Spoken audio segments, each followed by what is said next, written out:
नमस्कार मित्रांनो. तर नवीन व्हिडिओमध्ये पुन्हा परत तुमचं स्वागत आहे.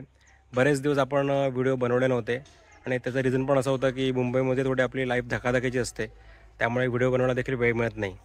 तर त्या धकाधकीच्या लाईफमधून रिलॅक्स होण्यासाठीच मी आलो आहे आमच्या गावी, आमच्या कोकणामध्ये. तर ह्या व्हिडिओमधून आम्ही तुम्हाला कोकणातले काही समुद्रकिनारे दाखवण्याचा प्रयत्न करणार आहोत. तर आमचा हा व्हिडिओ तुम्ही शेवटपर्यंत नक्कीच बघा. जर चॅनलवरती नवीन असाल तर चॅनलला सबस्क्राईब करायला देखील विसरू नका. आणि आमचा हा व्हिडिओ तुम्हाला आवडला तर व्हिडिओला लाईक देखील नक्कीच करा. चला तर मग आपण ह्या व्हिडिओमधून एक्सप्लोर करूया कोकणातले सुंदर असे समुद्रकिनारे. चला तर मग आमच्याबरोबर. तर सर्वात आधी आम्ही देवबाग किनाऱ्याला भेट देण्याचं ठरवलं आणि तिथे जाण्यासाठी आम्हाला मुंबई मालवण हा महामार्ग पकडावा लागतो. आणि आमच्या घरापासून देवबाग समुद्रकिनारा हा अंदाजे 39 ते 40 किलोमीटर अंतरावरती आहे. तर आम्ही विचार केला की मालवण रस्त्याने आम्ही चाललो आहोत तर आपण भराडी देवीच्या दर्शनाला पण एकदा जाऊन येऊया. तर म्हणून आम्ही आधी भराडी देवीचं दर्शन घेण्याचं ठरवलं. भराडी देवीची आंगणेवाडीची जी जत्रा असते त्याला भाविकांची खूपच गर्दी असते. तर त्यामुळे आम्ही विचार केला की हा ऑफ सीझन असल्यामुळे आम्हाला मंदिरामध्ये दर्शन देखील खूप छान होईल आणि आम्हाला जाण्यासाठी जास्त ट्रॅफिक पण मिळणार नाही आणि आपण वेळेत पोहोचू. आणि आंगणेवाडीच्या जत्रेच्या निमित्ताने इकडे सरकारने बऱ्यापैकी रस्ते हे बनवले आहेत जेणेकरून भाविकांची गैरसोय होणार नाही. आणि आम्हाला रस्ते हे खाली मिळाल्यामुळे आम्ही कमीत कमी 15 ते 20 मिनिटांमध्ये अखेरीस भराडी देवीच्या मंदिराकडे पोहोचलो.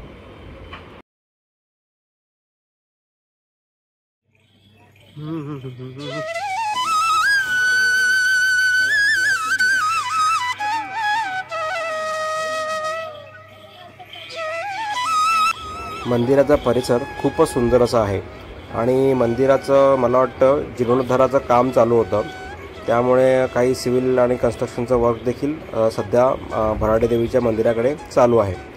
तर आम्ही व्यवस्थित हातपाय धुवून शेवटी मंदिराच्या परिसरामध्ये प्रवेश केला.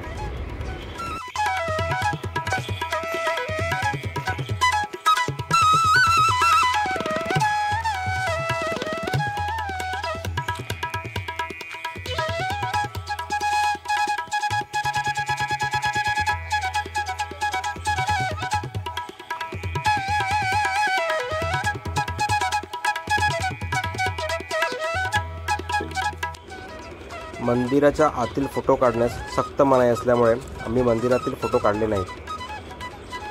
भराडी देवीचं खूप सुंदर असं दर्शन घेऊन आम्ही तिथून निघालो. मंदिराला भेट देण्यासाठी काही नियम आहेत, त्या नियमांचा स्क्रीनशॉट मी इथे टाकत आहे. जेव्हा तुम्ही ह्या मंदिराला भेट देण्यासाठी याल तेव्हा हे नियम एकदा नक्कीच बघा. भराडी देवीचं दर्शन घेऊन आम्ही आमचा पुढचा देवबागचा प्रवास चालू केला.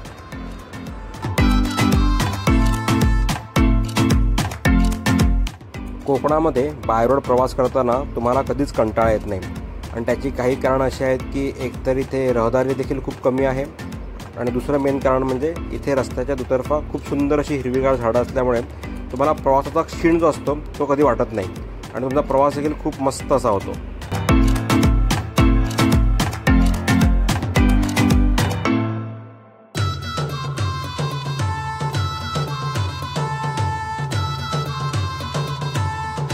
देवबाग समुद्र किनाऱ्याला जाणारा जो रस्ता आहे त्या रस्त्यालाच आपल्याला तारकर्लीचं MTDCचं रिसॉर्ट देखील पाहावयास मिळतं.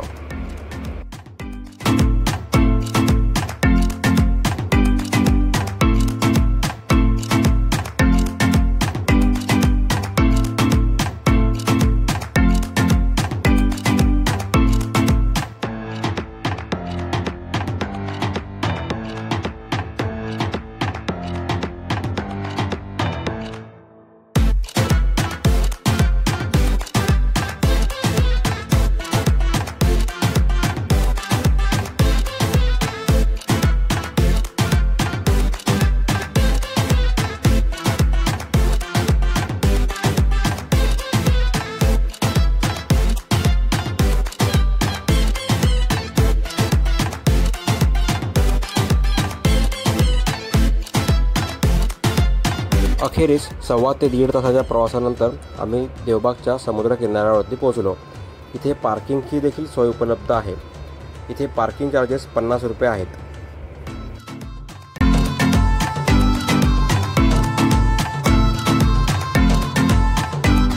देवबाग बीचवर जाण्यासाठी इथे 2 रस्ते आहेत. जर तुम्ही बघाल तर तिथे तुम्हाला एक उजवीकडे जाणारा रस्ता दिसतो आणि एक समोर जाणारा रस्ता दिसतो. आम्ही समोरच्या रस्त्याने बीचवरती गेलो तर आम्हाला इकडे बीच बघून धक्काच बसला.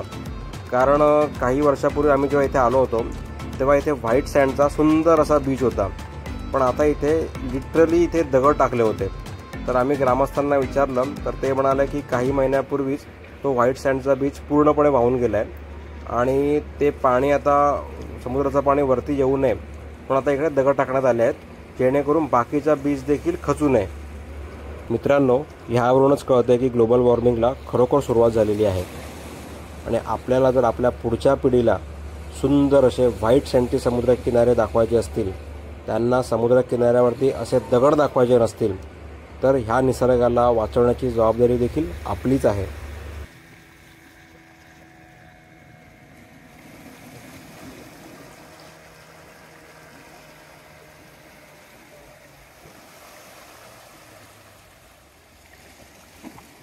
देवबागच्या व्हाईट सँडच्या समुद्रकिनाऱ्यावर जाण्यासाठी पार्किंगमधून निघून तुम्हाला इथे उजवीकडे वळावं लागतं.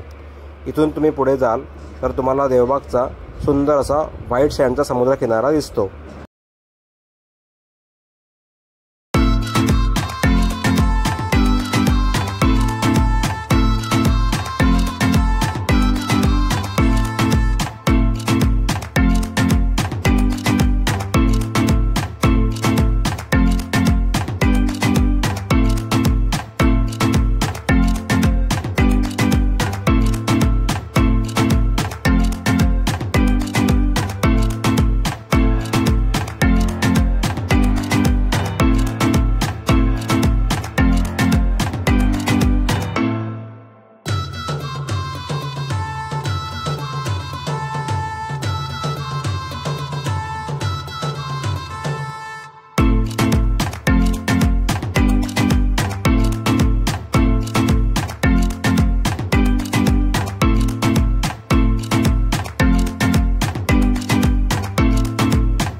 देवबाग समुद्रकिनाऱ्यावर देखील आता बरेच सारे वॉटर स्पोर्ट्स देखील चालू केलेले आहेत.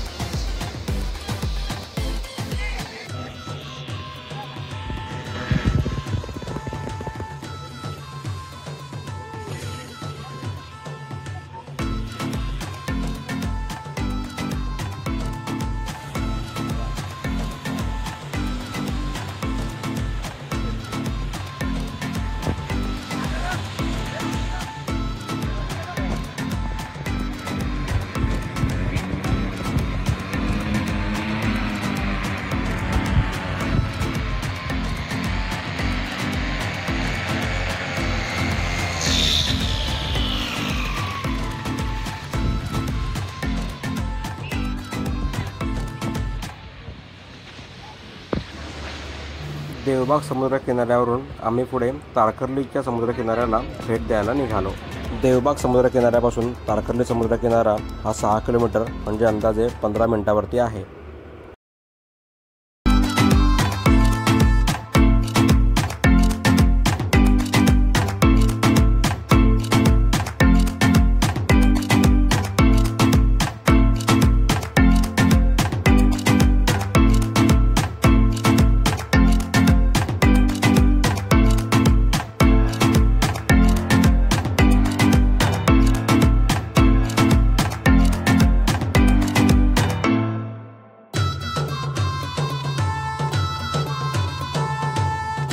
तारकर्लीच्या समुद्रकिनाऱ्यावर देखील पार्किंगसाठी चांगली सोय उपलब्ध आहे आणि इथे देखील पार्किंगचे 50 रुपये हे लोक चार्ज करतात.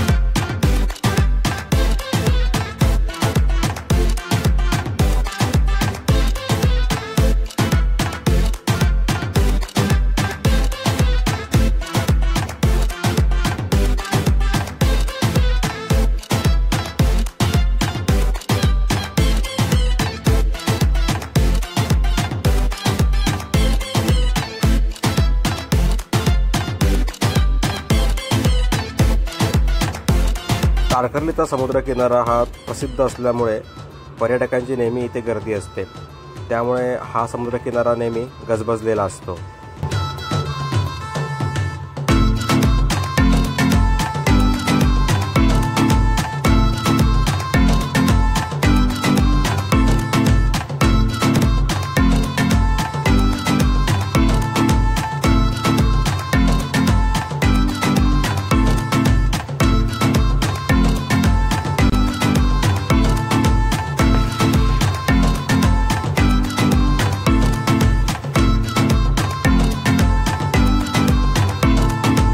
तारकर्लीच्या समुद्रकिनाऱ्यानजदीक बरेच सारे रिसॉर्ट्स देखील अवेलेबल आहेत।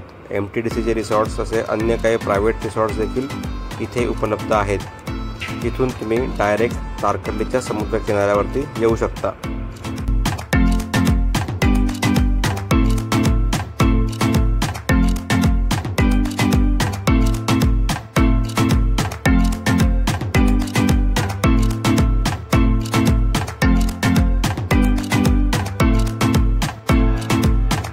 सनसेटचा आनंद घेत आम्ही तारकर्ली समुद्रकिनाऱ्यावर निघालो। आमचा पुढचा समुद्रकिनारा होता चिवळे समुद्रकिनारा। हा तारकर्लीपासून 7.5 किलोमीटर म्हणजे अंदाजे 18 मिनिटावरती आहे।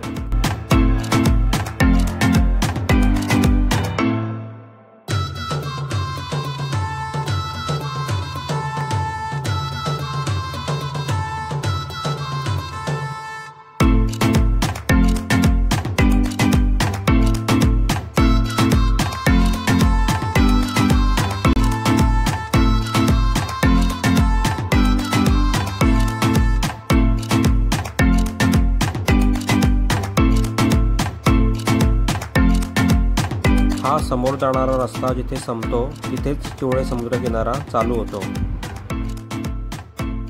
चिवळे समुद्रकिनाऱ्यावर म्हणावी तेवढी पार्किंगची सोय उपलब्ध नाही आहे, पण इथे पर्यटकांची गर्दी नसल्यामुळे आम्हाला पार्किंगसाठी जागा मिळाली।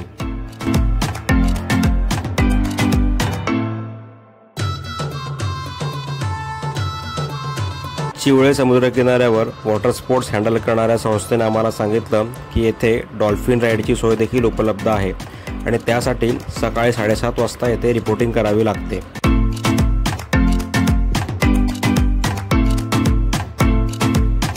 मित्रांनो, जर तुम्ही व्यवस्थित प्लॅन केलं तर कोकणातले बरेच सारे समुद्रकिनारे तुम्ही एकाच दिवशी कव्हर करू शकता।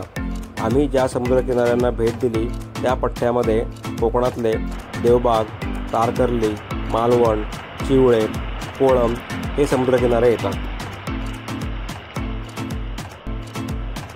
मित्रांनो, हा व्हिडिओ आपण आता इथेच थांबवत आहोत। पुन्हा भेटू एका नवीन व्हिडिओमध्ये आणि तेथे देखील आपण कोकणातील असेच काही सुंदर समुद्रकिनारे एक्सप्लोर करण्याचा प्रयत्न करू। तोपर्यंत बाय बाय।